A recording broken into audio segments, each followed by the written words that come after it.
C'est un homme qui avait, je dirais, le charisme de savoir toucher les cœurs.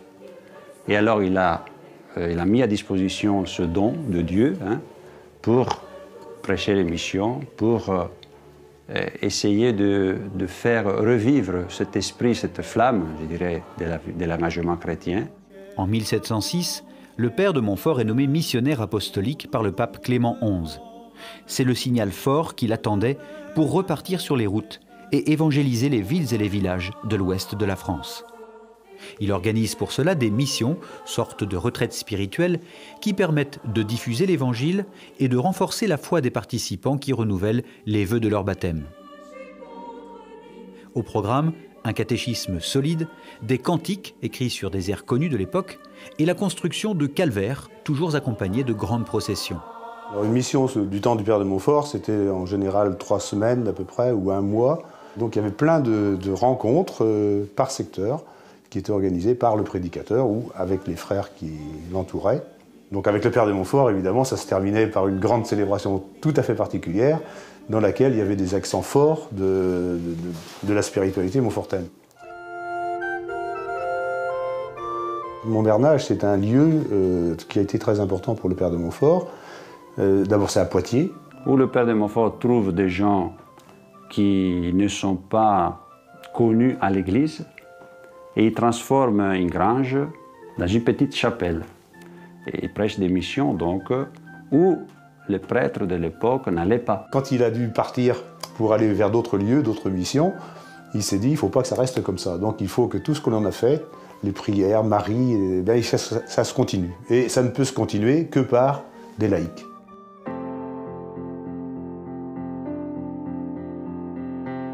C'est le sommet de ses épreuves aussi, donc, qui manifeste un petit peu sa façon de organiser d'abord les missions.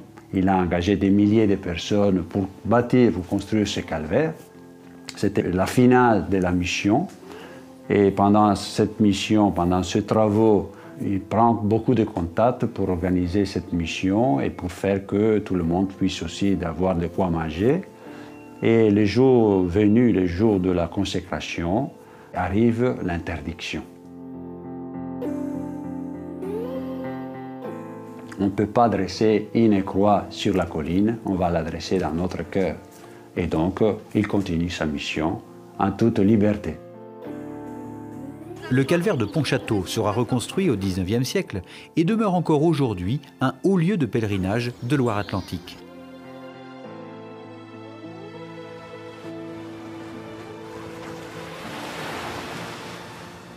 Lors de sa traversée pour se rendre à l'île-Dieu, le bateau où se trouve le père de Montfort et ses compagnons est suivi par des vaisseaux pirates.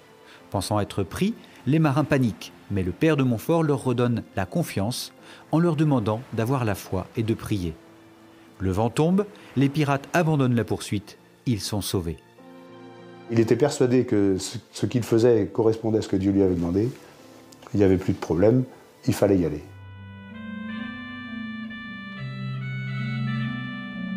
Et à cette mission de La Rochelle, alors Montfort a été vraiment là, au sommet, je dirais, de ce qu'il pouvait faire. Il a fait une procession magnifique. Il faut dire que parmi ces missions, celle de La Rochelle a une importance particulière. Donc là-bas, il voyait bien que les besoins de l'époque, de la ville, confiés aussi par l'évêque qui lui avait confié la mission, c'était de former les nouvelles générations.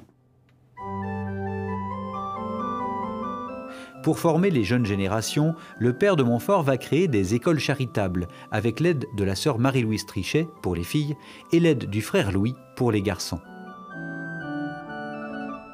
Les missions du père de Montfort se poursuivent encore aujourd'hui et elles sont assurées par les 3 grandes congrégations montfortaines. Les missionnaires montfortins, les frères de Saint-Gabriel et les filles de la sagesse.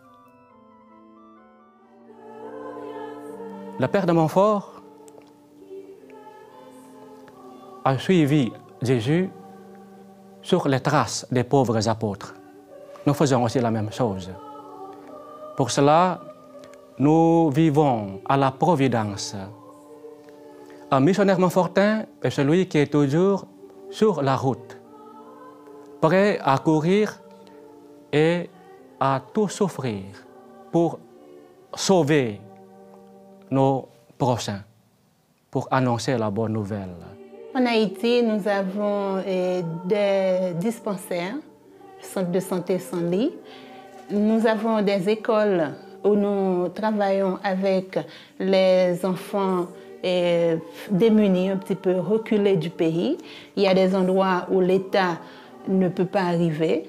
Donc, c'est notre mission de travailler là. Je suis un Indien, mais je travaille à Madagascar depuis 20 ans. Ce qui m'a poussé à aller à Madagascar comme missionnaire, c'est évidemment Père de Montfort. Nous sommes environ 25 frères de 3 nationalités différentes travailler à la mission de l'éducation. Nous avons 5 établissements scolaires, puis aussi un établissement de technique pour aider les jeunes pour apprendre des métiers, pour qu'ils puissent vraiment trouver leur travail après quelques années de formation. Parmi ces établissements, l'école d'Antsouboulou, qui a pour mission d'arracher les enfants au travail dans la carrière de pierre par l'instruction et l'éducation. Leur objectif principal étant de combattre la pauvreté sous toutes ses formes et de diffuser le message de l'Évangile.